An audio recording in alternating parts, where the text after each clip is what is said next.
Hey, good afternoon, everybody. Um, I'd like to thank the grace of heaven, the virtues, the compassion, the virtue, the virtue and compassion of the grand predecessor, the predecessors, senior transmitters, and everyone, lecturers and temple master and everyone for giving me this opportunity today to learn to talk about today's topic, which is chapter 75 of the Tao Te Ching. Okay, the title is called Value Living. Okay, so it seems positive, right? Quality to you value living. Okay, anyway, but we should see that it has a different meaning. But anyway, so this is a relatively medium-sized, medium-length chapter. It's divided into 4 sections. Okay, so the first section, talking about, well, the first 3 sections are talking about 3 states, 3 conditions. 3 states. Okay, 3 states. It could be state of externally and internally. Okay, all right. So the first state is dealing with people's hunger due to due to the excessive taxes, okay, by the imposed by the rulers, okay, and then there's also that's the more the tangible aspect. The intangible aspect is the excess focus on pursuing, wealth, fame, and status. All right, instead of special spiritual needs. Okay, all right. Then the second state, deals with is talking about Lao Tzu is talking about people's difficulty to govern due to their resistance, okay, due to their pushback, okay, resistance, and that has to deal with the due to the excessive meddling by the rulers.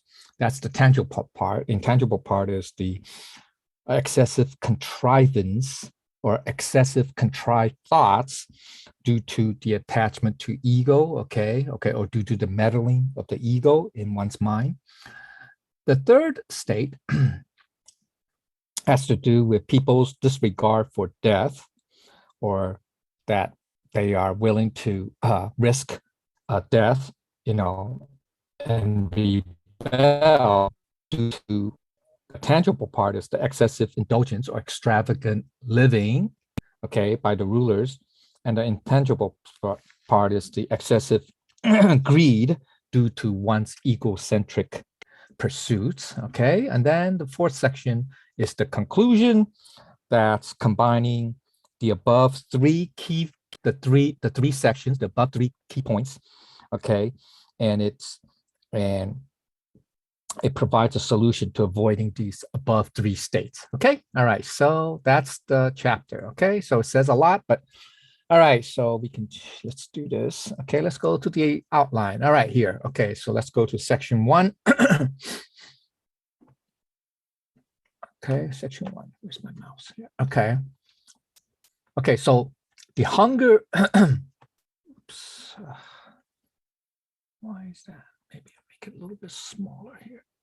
Okay, the hunger of the people is due to the excess appropriation, literally means consumption, okay, of taxes by their ruler.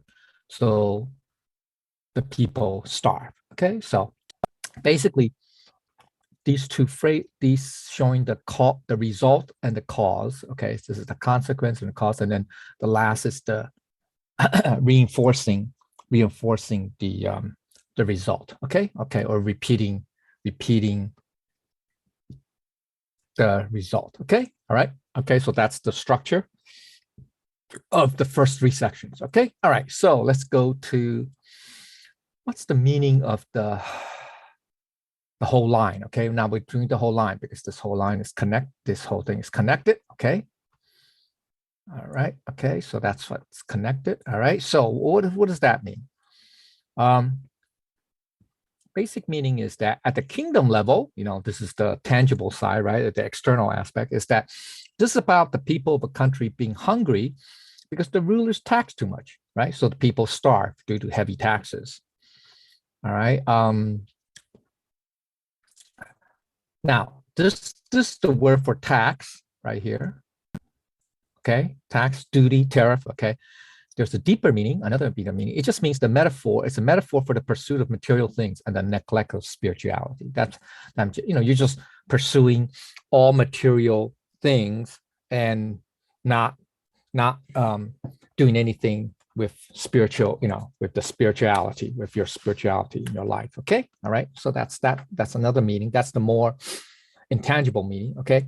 So on the personal level, besides the kingdom level, right, the actual, from here, okay, right, okay, you have at the personal level is that you, right, each of one of us being the master of our own life, that's like we're the king, the ruler of our own life, we may, quote, tax, unquote, yourself too much in terms of pursuing material goals, fame, social status, etc., thereby neglecting the spirit. That is the over pursuit of fortune, fame, or power over the spiritual life. Okay, so that's on the personal level.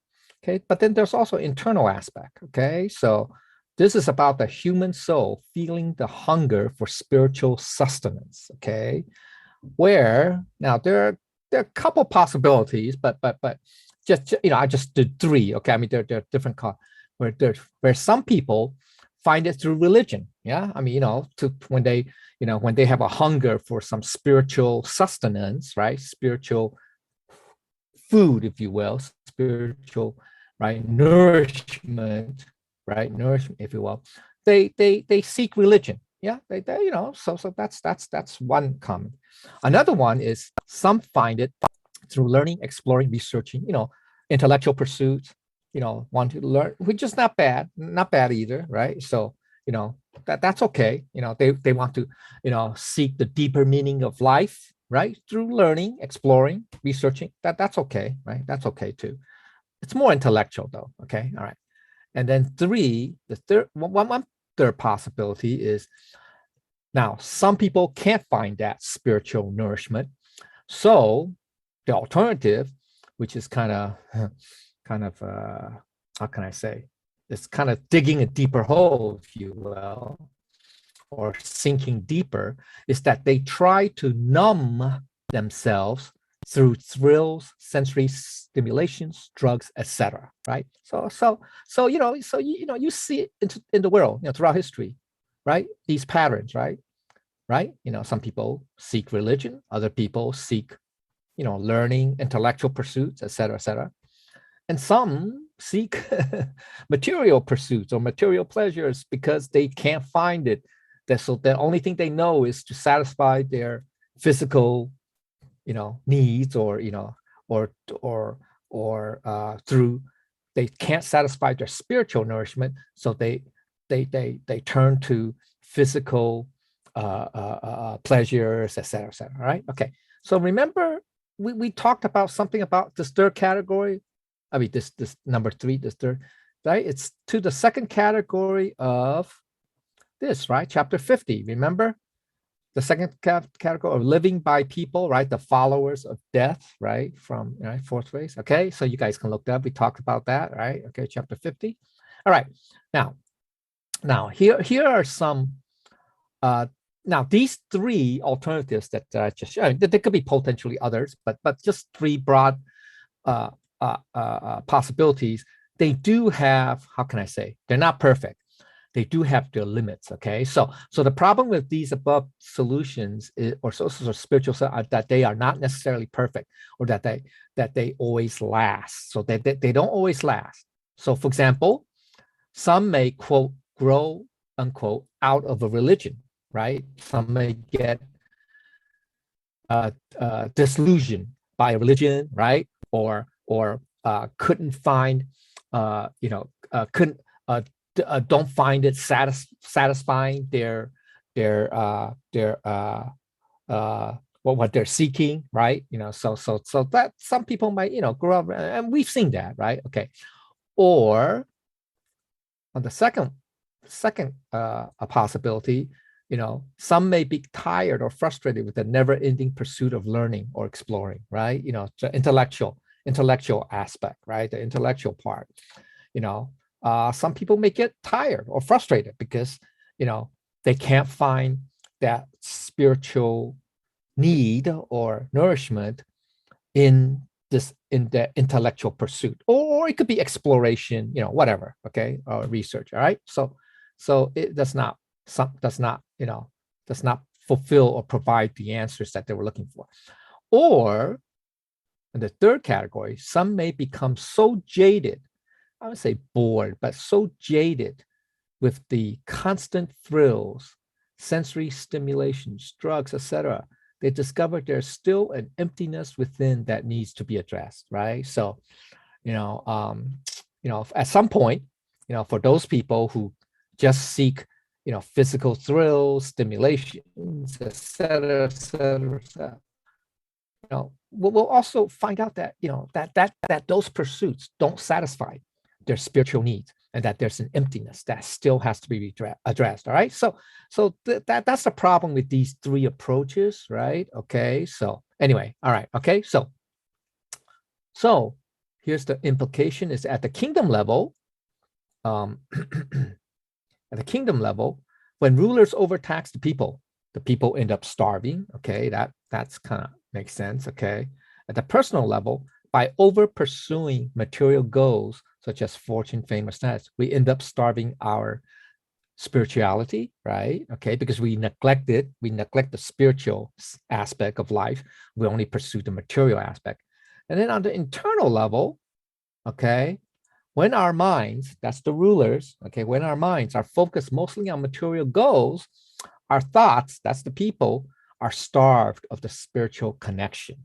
So our thoughts are no longer dealing or connected or concerned with spiritual aspects, with the spiritual side of living, of life, etc. Right?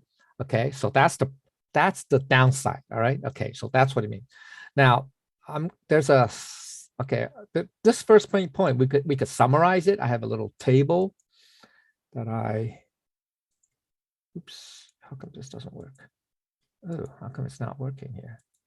Okay, there it is. Okay, so the first main point, okay, dealing with people's hunger. All right, so now on the left column, I have ancient rulers, the ancient period, in ancient history, during period in history, and what the rulers are, so this is the more obvious. Then we have today on the spiritual or soul level. Okay, all right, so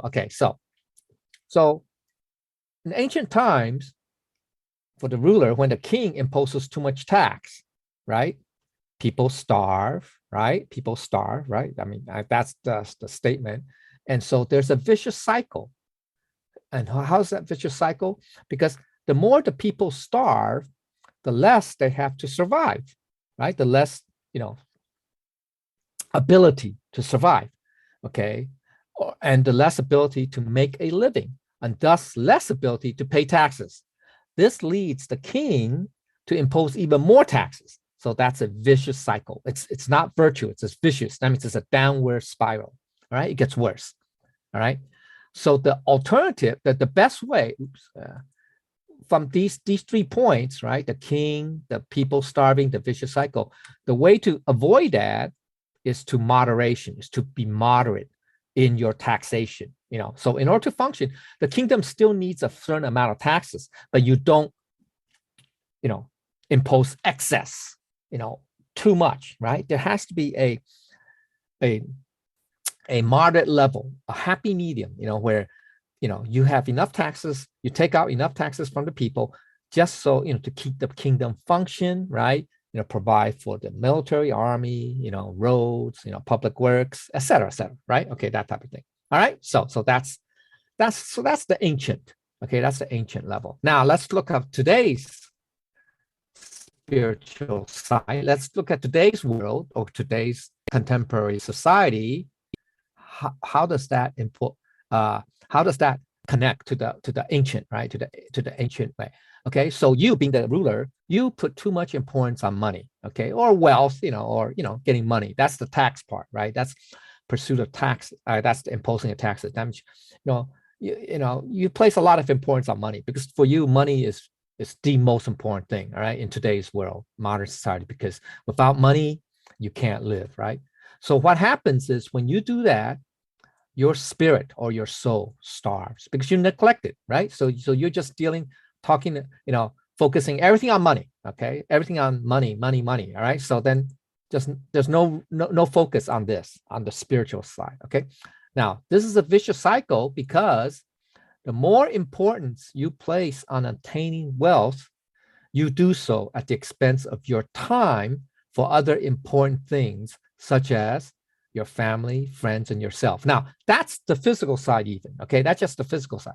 But what about the spiritual side? Your spirit even begins to starve even more and more, which brings about a vague feeling of emptiness internally, right? So you'll feel some sort of unease or dissatisfaction, right? Even though you're making a lot of money, yeah, you have a ton of money, but then you don't have your family, you don't have you don't know your family, or your family doesn't know you because you're always making money, you have no time for them, all right? Or your friends. So you have this, you have all the money in the world, but what good is it if you can't enjoy it, right? You can't enjoy, living, right? In luxury or whatever, in wealth, okay? So you have this feeling of emptiness internally or dissatisfaction, you will, okay? So you focus, then what you do is, because you don't know anything else, you're I'm going to get to the bottom line, to the meta understanding level. That's what this is hinting at, okay? Is that you don't know any better. So what you do is then you focus even more on making more money. So, it's once again, it's a downward spiral. That's why it's a vicious cycle, all right?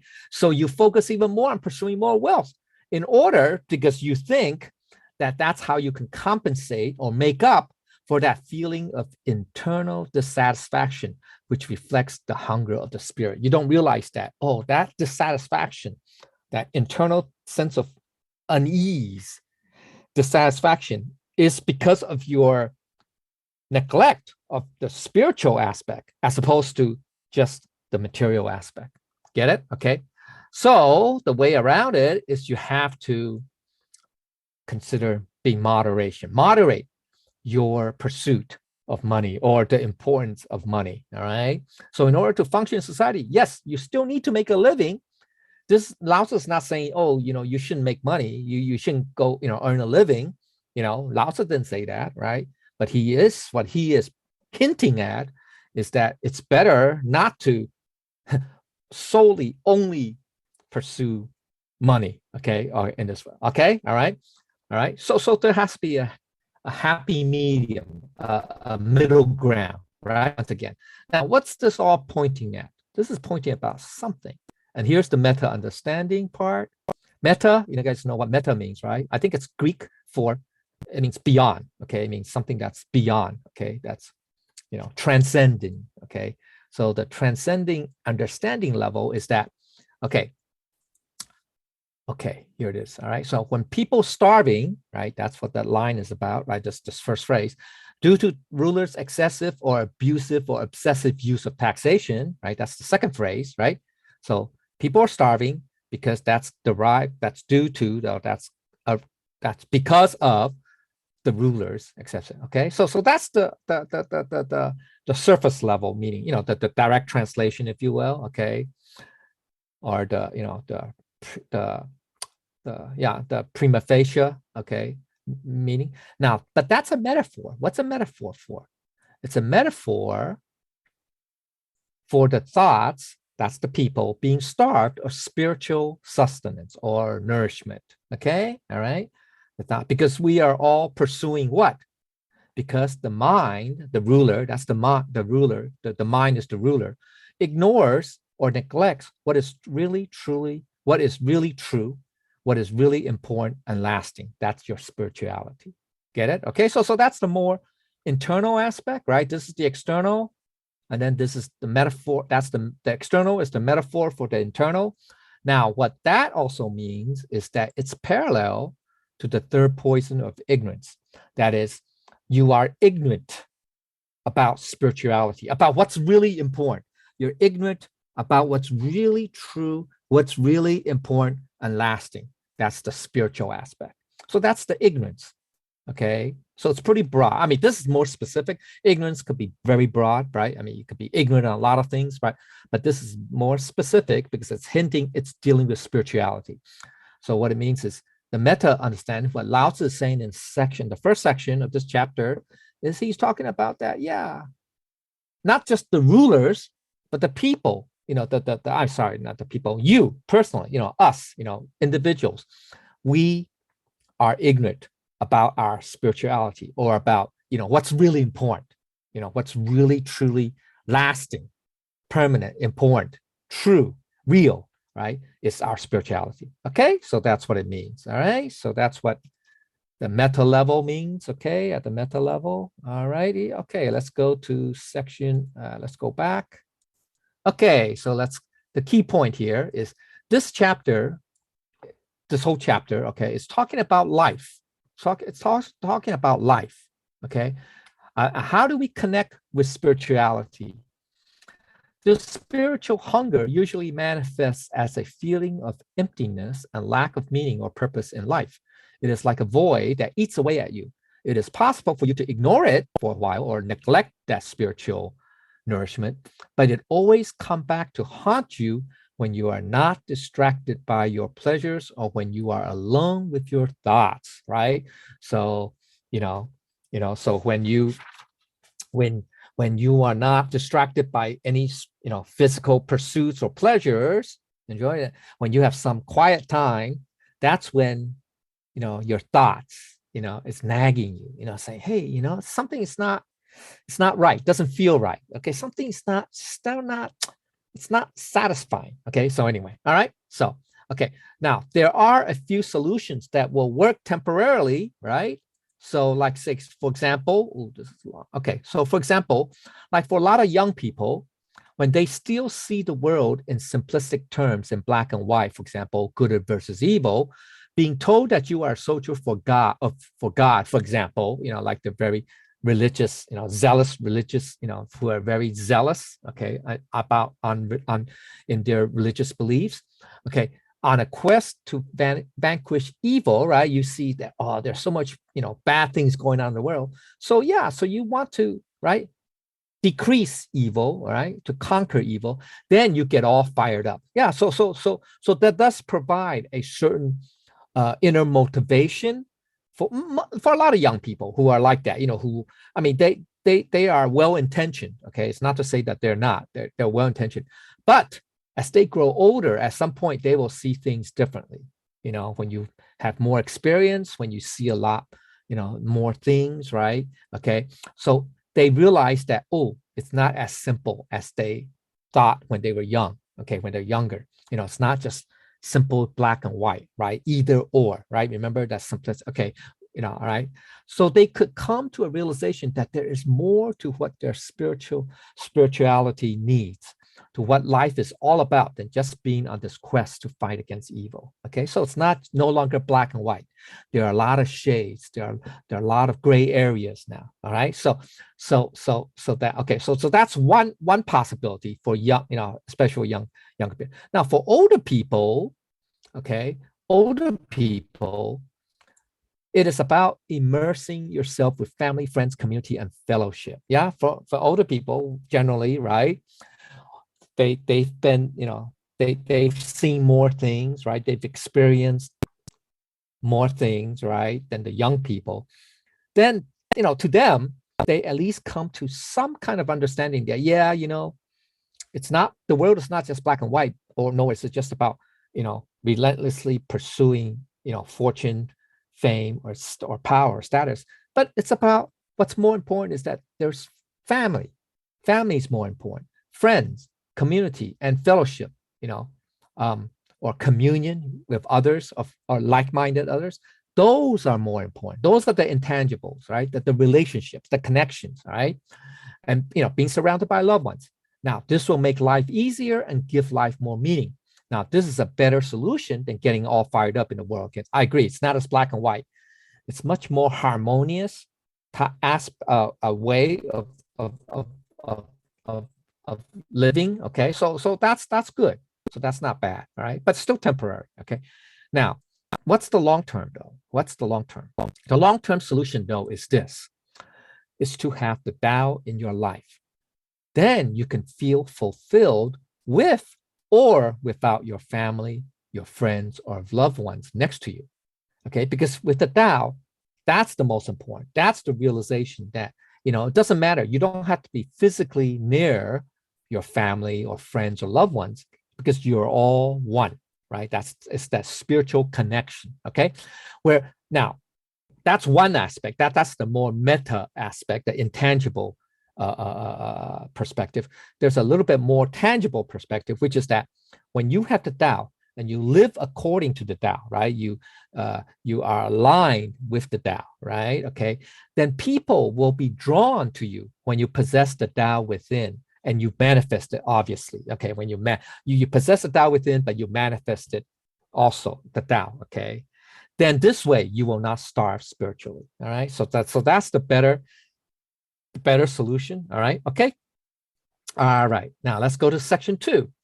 Okay, section 2 is the second point. All right, is the second state, if you will. Okay, the difficulty of governing the people is due to the meddling of their ruler. So people are difficult to govern. Okay, so let's see, what's the basic meaning on the kingdom level? The external side aspect is that the people are difficult to govern because they react against the oppressive rule of the tyrant, of the excessive taxes, right? These three points are connected, by the way. Okay, so this second point here, this is the second one. It leads in from the previous. Okay, this is because the ruler cannot stop messing with the people. I mean, this is more generic. The more specific is that the ruler cannot stop keep imposing heavier taxes, right? Okay. So, all right. Okay. So another meaning is that because people are resistant, disobedient, or evasive, right? Whether with higher taxes, right? With more taxes, people are resistant to that. They don't like it. And so they find ways to evade these excess taxes, right? Oh, they're going to find ways to hide their wealth, et cetera, right? Put it in offshore accounts or, cook the books or whatever, okay, right? Or, launder the money, et cetera, whatever, okay? So they figure out ways to resist the ruler, right? So in the first section, example of taxes, excess taxes, people will find loopholes, right? Get around it, right? Okay, or, more generally, get around the laws or evade detection by the authorities, right? Okay, so when people are pushed to the limit by the constant meddling, interference, or you can say oppression, because that would be one extreme to express, of the rulers, they become resentful and therefore rebellious, all right? So therefore they react against this, right? Negative to them. This is a very oppressive approach, right? A rule, right? By the king, by the rulers. So they become resentful, right? And therefore rebel. Resentment will lead to what? Hatred, right? Okay. And then rebellion, right? Rebel will be, in other words, still react negatively, right? So people will come up with countermeasures, right? Ways of countering the oppressive rule or the meddling. Okay. Now, on the personal level, this is all external. Okay. These are all like kingdom society level, but now there's a personal level. What does that mean? Difficult governance, that's a metaphor for difficulty in managing our own personal life. Okay. This is parallel to the king having difficulty governing the people of the empire. This means the lack of awareness about one's own role in making things more difficult for oneself. That is, oftentimes, why is that so? Why is it that we lack awareness about that we sabotage our own lives so many times, or we're unaware of that? Okay, unwittingly, okay, do that. Why? Because we have this. It's mainly the ego. The ego is as often the reason why someone would have trouble seeing the truth of the situation. So the typical tendency is to blame others rather than to recognize that they are the source of their difficulties, right? Because it's your ego, right? Your ego clouds your judgment, your thinking, your thought process. So that's how your ego meddles, interferes in the mind, in our minds, the rulers, okay? Or it meddles in our thoughts, our thinking process, okay? All right, so that's, and oftentimes because of the ego, our reaction is to, our typical reaction is to what? Blame others rather than blame yourself, right? Because of our ego. All right. Okay.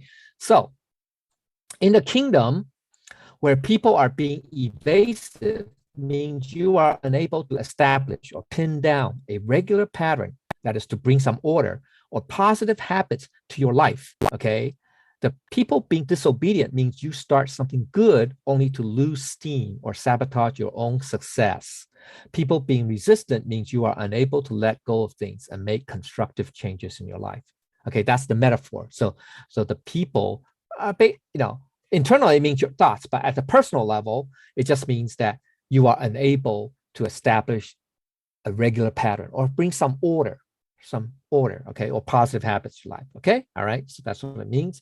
Also means that you may start out well, but you lose steam or you sabotage yourself without really knowing why or how. Okay, all right. So, and also when people are being resistant means you are unable to let go of things. All right. Okay. All right.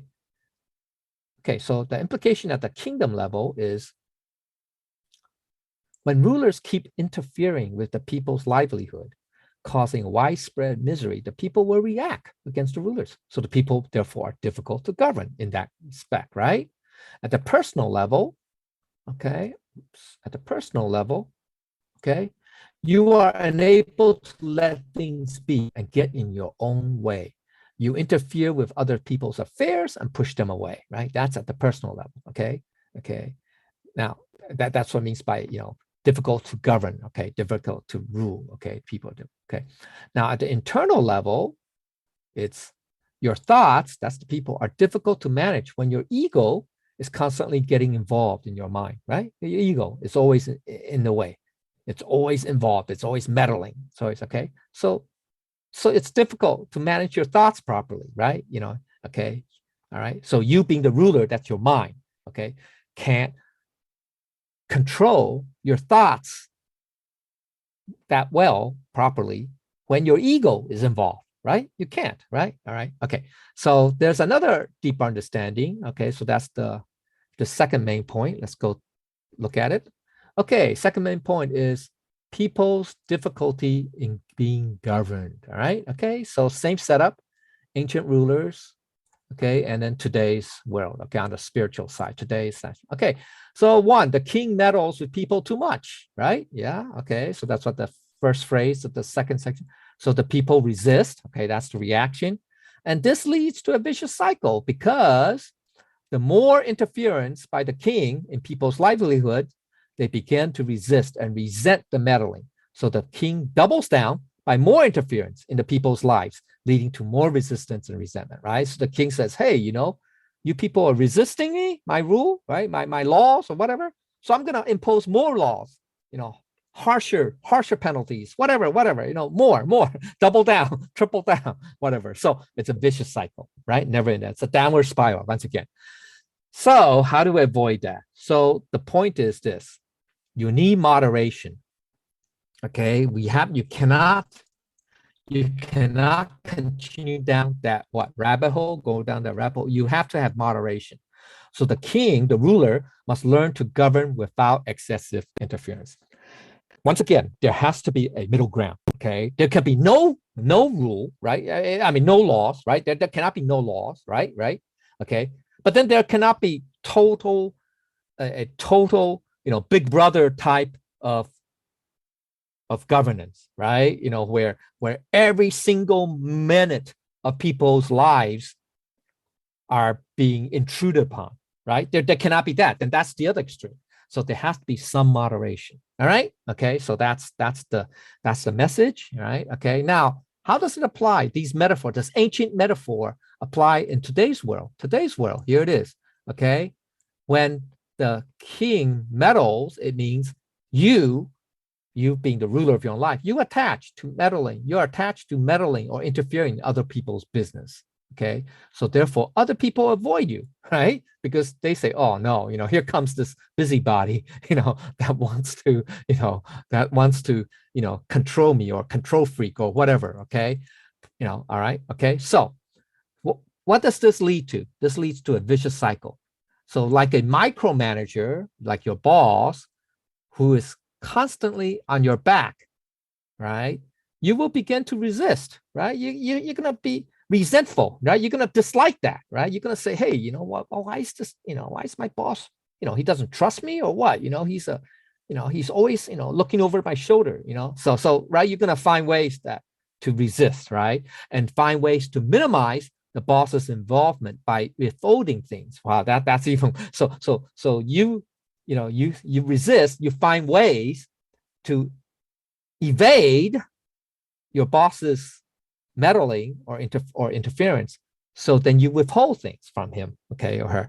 Now this leads, then when the manager finds out, right, then this leads the manager to get even more involved, because now they realize, oh, they think that you can't be trusted, or that you are deliberately doing something bad, wrong by, hiding information from him or her.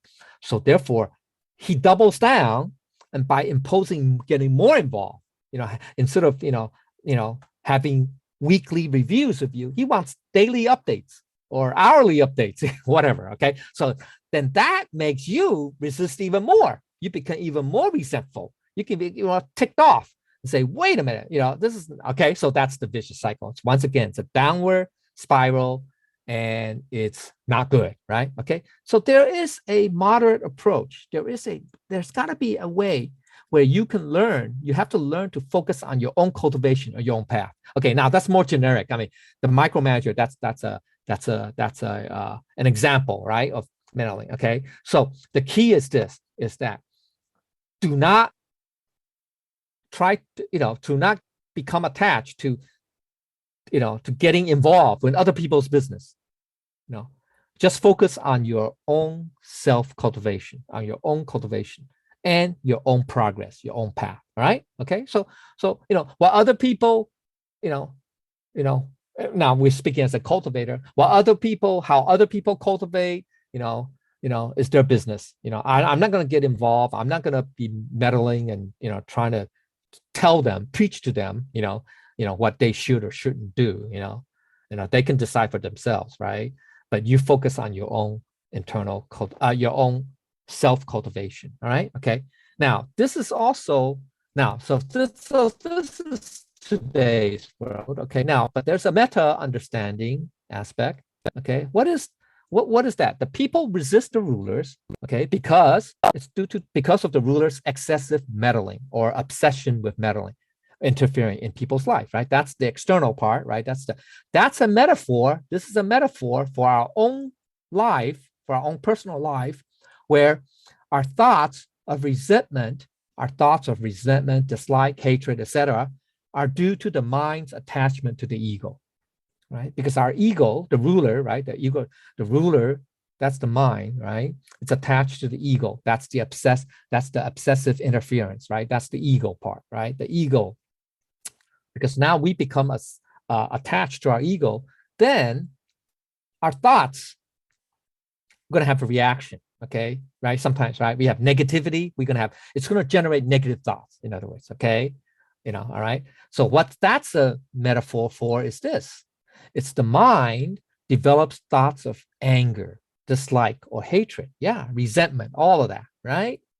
That's parallel to the second poison of rage, okay? So basically, as you see from the first two sections already, Lao Tzu is indirectly talking about ignorance, and then from ignorance, we have rage, okay? From ignorance, then we have rage, okay? And that's the second point, all right? Okay, so let's go to back, okay?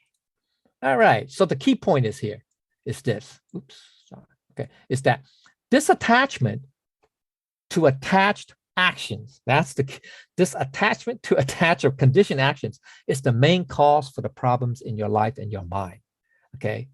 All right, because we have an ego, so we have these attached actions, okay? All right, or or conditioned actions, okay? So at the personal level, by interfering in others, you become your own worst enemy, right?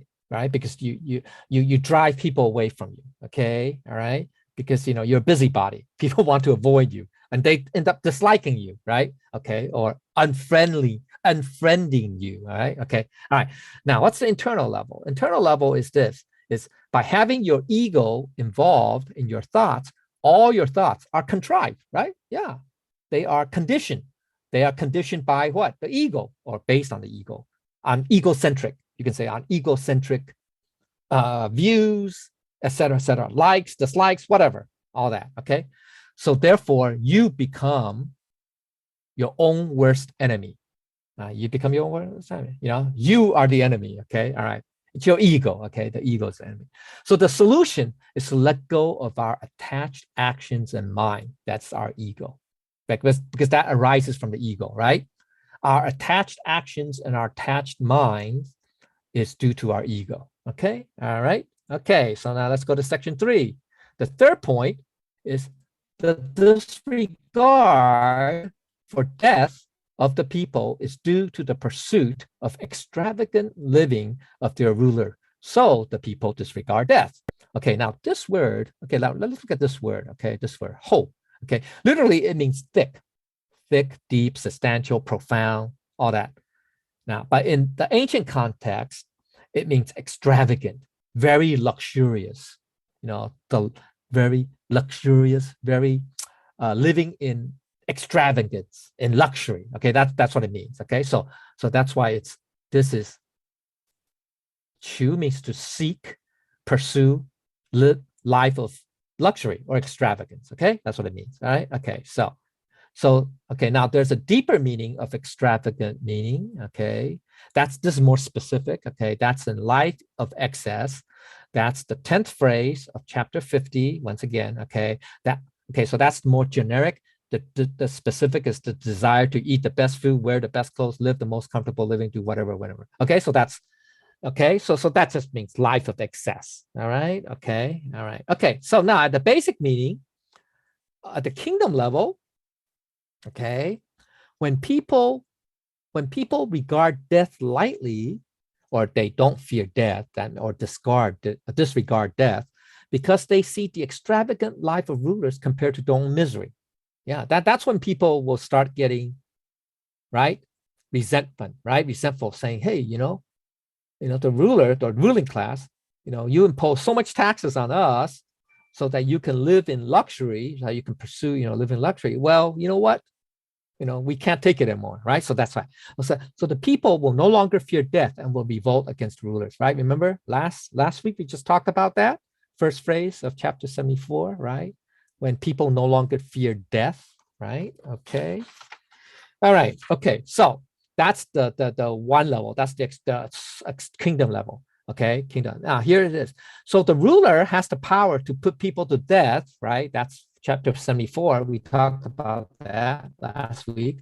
But what if people no longer fear death? When people's lives are suffering while the rulers are living a life of luxury or excess, people will react in anger. So people will no longer fear death. Okay, so that's the more external, right? Now, the personal level, okay, this means a loss in the meaning of life as well as your enthusiasm for living, where it reaches the point of wondering whether life is worth living. What is the point of continuing to live? What is it all for? Why bother? Now, an extreme example of this condition, this state of mind, is like people become suicidal, right? They become depressed. They become extremely depressed. And then, at the extreme end is they turn suicidal. Because they feel, why bother? Life has no more meaning, et cetera, et cetera. So that's pretty bad, right? So that's a very negative state of mind. All right. Okay. So now on the flip side, when you are overindulging in material pleasures, etc., now it may satisfy your desires for the moment, but the short-term enjoyment creates long-term problems. because there's still the lingering numbness or emptiness that will not go away. All right. So, okay. So on the other hand, if you, let's say, you know, are seeking meaning in life by what? Focusing on material pleasure, right? Or physical pleasures, right? It may satisfy, it may make you dull your thoughts or your feelings or your senses, your feeling of emptiness for a moment, right? When you're to be distracted by that material, or physical pleasure. But it still does not solve your problem, your fundamental problem of that emptiness, of that feeling of emptiness or inner dissatisfaction in the long run, right? So it will still not go away, all right? That's the personal level. Okay, so the implication is this: at the society or kingdom level, what causes people to regard death lightly? When people see the rulers living a life of luxury, excess, while they are living in misery, then people will disregard death and rise and fall, right? That's the very obvious. We see that in history, right? French Revolution, et cetera, et cetera. Okay, now the personal level, what is that? A life of excess is that when you overindulge in physical pleasures, that's you being the ruler of your own kingdom. You overindulge in physical pleasure. It lets you satisfy your desires temporarily, but will lead to addiction, discomfort, or even harm, right? That's the danger, right? Okay, remember that's similar to the third category of living. Here it is. Okay. It's the third category of living. It's those whose lives are moved toward death. Remember, that's the third category. That's chapter 50. All right. Okay. So at the internal level, okay, when the mind is excessively greedy in pursuing materialistic indulgences or pleasures, the spirit suffers.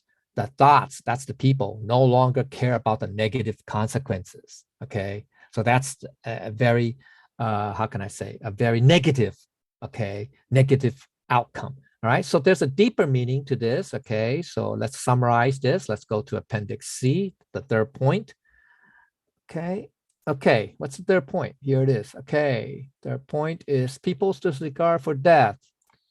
All right, so for the ancient rulers or the ancient times and the rulers, what happens? The king or the ruler indulges in luxuries too much, right? They overindulge, right? Okay, and then the people then see this and they become resentful, they get angry, so then the people no longer fear death and then they rebel, right? Because they think that, why is their life, they're being overtaxed, right? They're being overtaxed and they're being over oppressively ruled, right? By the king, by the rulers. So now they can't take it anymore. So they're gonna disregard or lose the fear of death and rebel. Now, this is a vicious cycle. What happens is that excessive indulgence by the rulers leads to resentment by the people, right? That's true. So the people then react by being angry that they no longer fear death and rebel against the rulers. Now, in turn, the rulers see this and they isolate themselves even more from the people and pursue even more extravagant living. Okay, so that was during the what call that that was the situation in France in the pre-French Revolution, when the ruling class, they decide to isolate themselves even more from the people, the regular people, the common folks, and then they pursue even more extravagant living. So that's what in terms. Okay, so that's a vicious cycle. All right.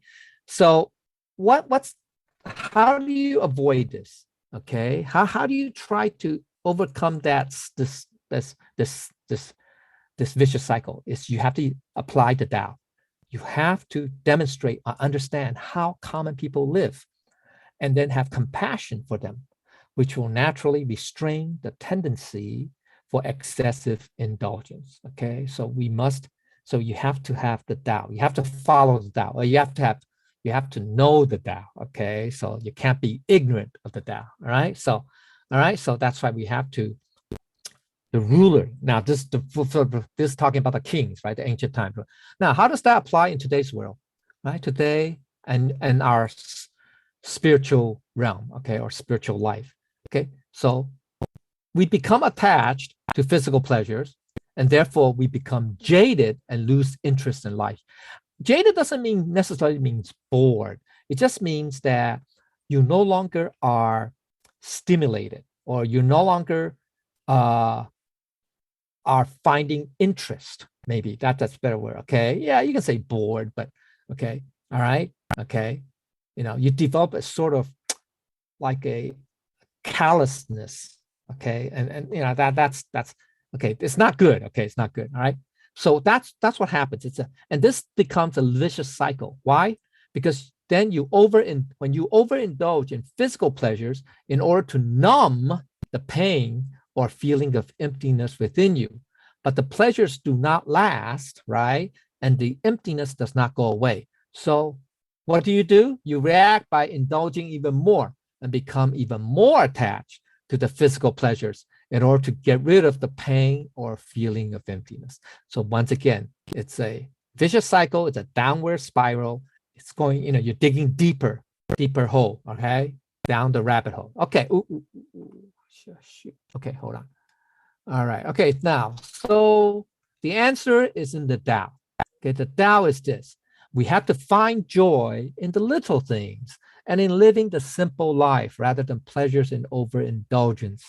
Being appreciative of what you already have and finding contentment in the simple life, right? Remember, no disaster greater than discontentment, chapter fourth to last phrase of chapter 46. All right, we talked about that, right? So you have to find satisfaction. That's called lasting satisfaction in the simple joys of life, simple things, right? The life of simplicity. That's to have lasting contentment. Okay. All right. Now there's a deeper meaning. Okay. That's the meta understanding or better understanding. Okay. When people no longer fear death, that's because people rebel against the rulers due to the excessive indulgence in extravagant living, right? That makes sense, right?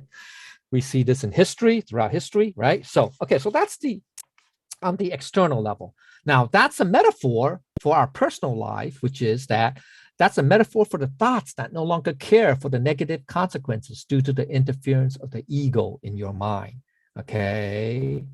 Where we're so entrenched with the ego, okay, that the mind no longer cares about negative consequences, like it could lead to either suicidal, right, depression to suicide, or to even digging a deeper hole for yourself by turning to more pleasures and ending up being more addicted, right? Those are the negative consequences, right? It's all due to the ego, okay, in our mind, okay? Now, that's a metaphor for what? The mind develops greedy thoughts that satisfies the ego. Okay, that's the problem. That's what it leads. The mind develops greedy thoughts that satisfies the ego. That's to what? The first poison of the greed, right? Of greed. So in these three sections, we saw Lao Tzu using different metaphors. Okay, different metaphors. He's essentially talking about the three poisons, or you can say parallel to the three poisons. Okay, or what Buddha taught, right? That is the most fundamental. That will ruin our lives spiritually, right? Even since Lao Tzu is talking about the spiritual aspect. Okay, all right. So, all right, okay. So now let's go to the conclusions. We're done with the first three sections. Okay, at the personal, here, the key point is this. At the personal level, okay. Generally, anytime you go overboard in material pursuits, that's the pursuit of extravagant living, ironically, it will ultimately lead to the erosion of your enjoyment of that material pursuit. Yeah. So the common example is when you have an aggressive pursuit of money, fame, or status, it leads to neglect of your family, friends, or loved ones. Right. So that's the irony behind it. Okay. All right. So it'll lead to erosion. Okay. Or in other words, the more we pursue these things, the less we enjoy. The less we enjoy that, that result, i.e., that wealth, that fame or that status, okay? At the internal level, okay, when your mind has egocentric pursuits, your thoughts, that's the people, will suffer because they no longer care for the negative consequences of those pursuits, right? So your soul feels empty and suffers as a result. Now, okay, so from some thoughts about these three main points now, let's go to summary one, some key ideas, okay? So number one, don't forget to feed the spirit, to nourish the spirit, nourish your soul. That's the inner self. So what is the spiritual sustenance that your soul requires? We have to ask that question. What is the spiritual nourishment that our soul requires? Okay, so number two, so instead of, so this is don't neglect, this is the first one, that's the first point, don't neglect your spiritual aspect of life. And then number two is, instead of interfering or meddling like the ruler does, right, in too much meddling in someone's business, focus on your own cultivation. Now, people will come to you when you are on the right path. That's the important thing. You'll know you're on the right path when you see people being attracted to you, okay, because of what you're doing, because you manifested the Tao, right? Okay. So look for the right balance between the methodical and the spontaneous, improvise to be in the moment.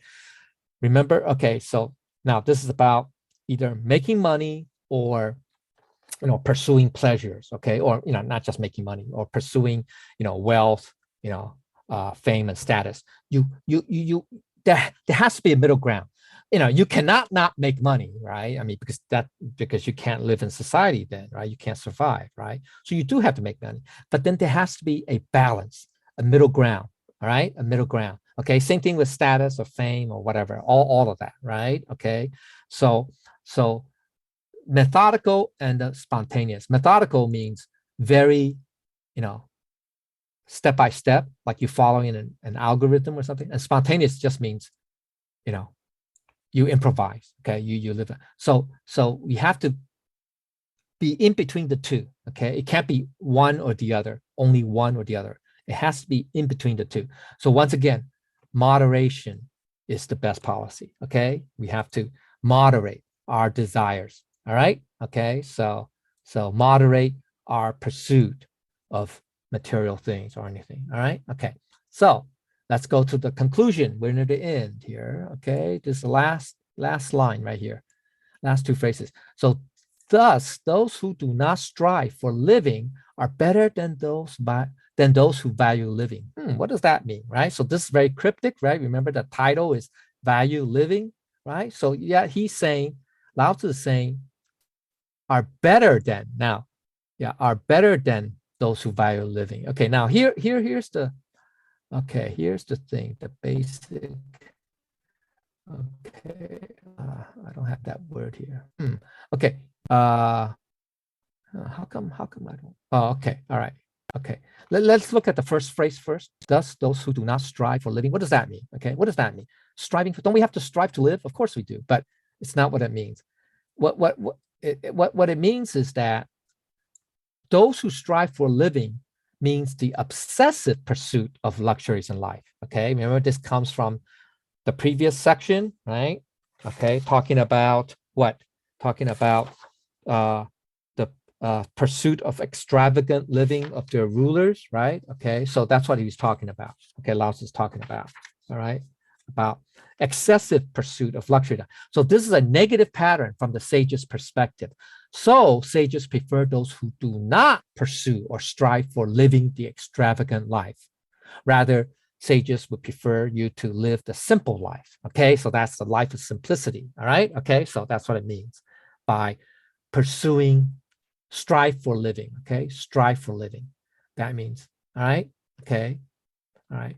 So that's what sages prefer, that we do not pursue extravagant luxury or have the obsessive pursuit of living in luxury, all right? Okay, or living an extravagant life. Okay, so at a kingdom level, Lao Tzu is using the king as an example of one who obsessively pursues luxuries and life at the expense of the people's welfare through excessive taxes or meddling, right? That's the first and second points, okay, of this chapter. or sections, okay, where this usually ends in a negative outcome, right? That if people end up rebelling, right?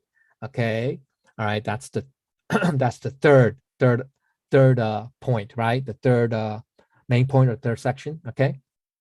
So what this means is that this negative view of striving for living seems to go against the general, well, I say Western, but general view of striving for living as having a positive connotation, where the striver, that's the person that's, doing the pursuing, is someone who has accomplishments. This is because to strive means to work hard against adversity, to have discipline that eventually leads to success. So therefore, it's positive, right? That's generally what it means, right? The person who's striving for living, you know, is positive because that means you are working hard against, obstacles or whatever, and that, you will achieve something, okay, or accomplish something. Well, from the sage's perspective, to strive means to do too much. That's the problem.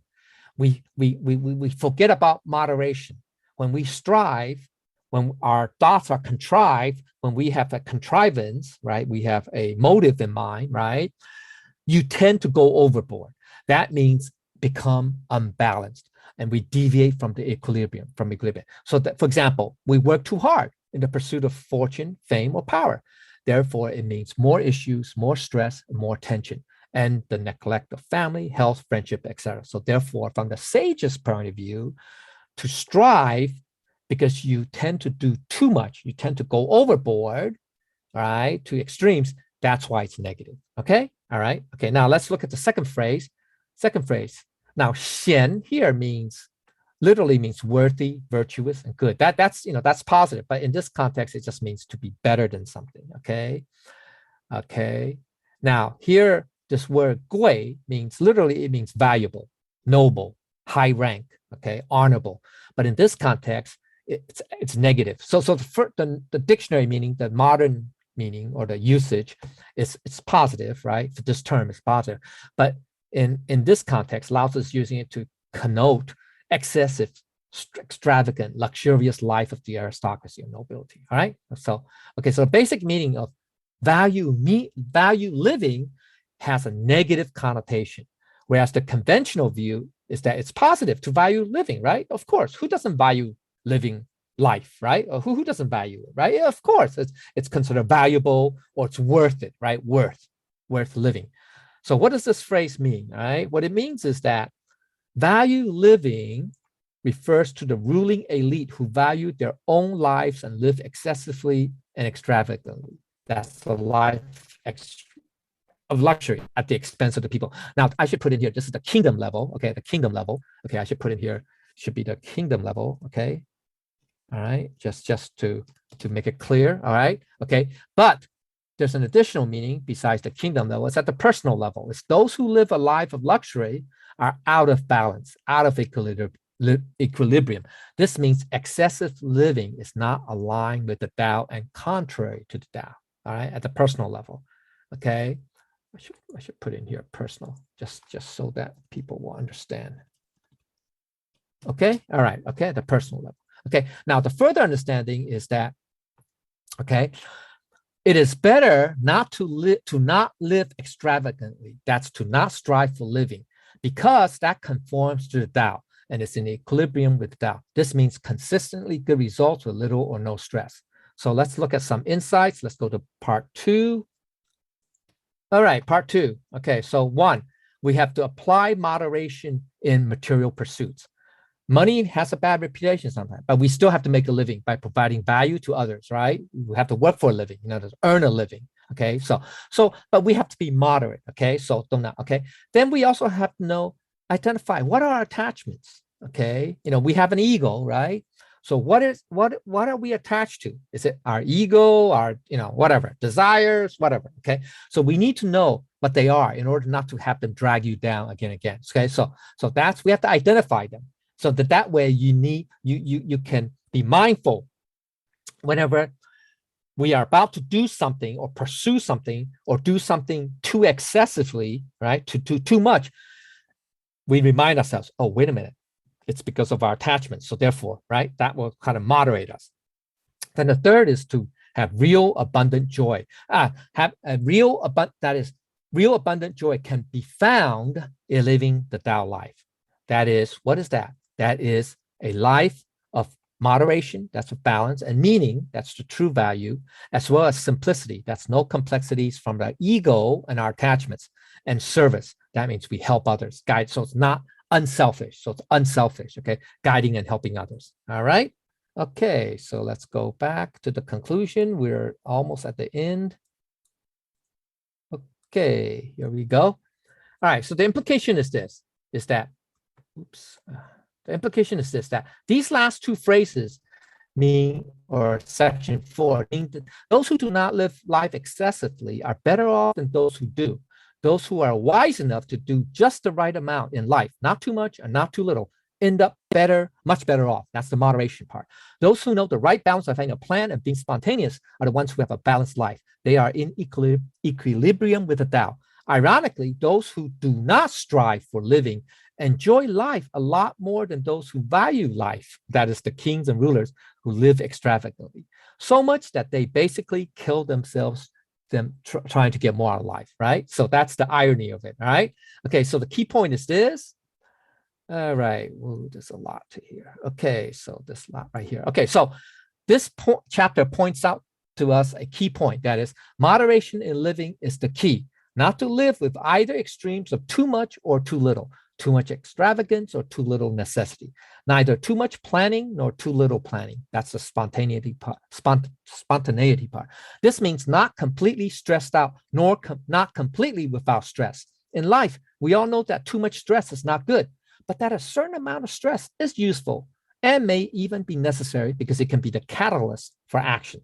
Sometimes you are doing your best work when you are being stressed. So in life, you just want to have the right amount of stress, but not too much either. So the best solution to ruling and living is to have moderation. So this connects to the first section of this chapter, which is at the kingdom level, right? We have what? Where the people starve due to the excessive taxation by the rulers. 2, where people are difficult to govern due to excessive meddling in their lives. 3, people have a disregard for death, no longer fear death, due to the ruler's pursuit of excessive, extravagant living, overindulgence. At the personal level, right? Okay, where we tax ourselves too much in terms of pursuing material goals, fame, and social status, etc., thereby neglecting the spiritual sustenance.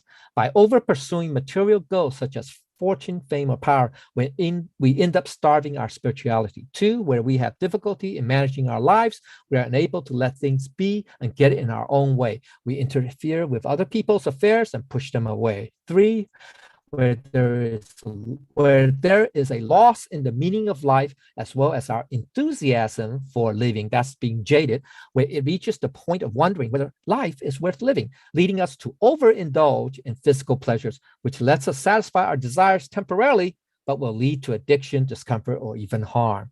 At the internal level, okay, what it means is, here is that when our minds, that's the rulers, are focused mostly on material goals, our thoughts, that's the people, are starved of the spiritual connection. This is about the human soul feeling the hunger for spiritual sustenance or nourishment. 2, when our thoughts are difficult to manage because of our attachment to our ego in our minds. By having our ego involved in our thoughts, all our thoughts are contrived. We also become our own worst enemy. 3, when the mind is overly greedy in pursuing materialistic indulgences, the spirit suffers. The thoughts no longer care for the negative consequences. When our mind has egocentric pursuits, our thoughts will no longer care for the negative consequences of those pursuits. So our soul feels empty and suffers. Where by suffering, this is the meta part, whereby starving our thoughts of spirituality, the excessive taxes, we manifest ignorance, which leads to our attachment to an egocentric mind, the excessive meddling, where our thoughts manifest rage, anger, which leads to pursuing selfish materialistic thoughts, excessive extravagant living, where we manifest greed. So these are the 3 poisons, right? Ignorance, anger or rage and greed. These are all the traits of those who strive to live in extravagance or luxury, like the rulers, okay?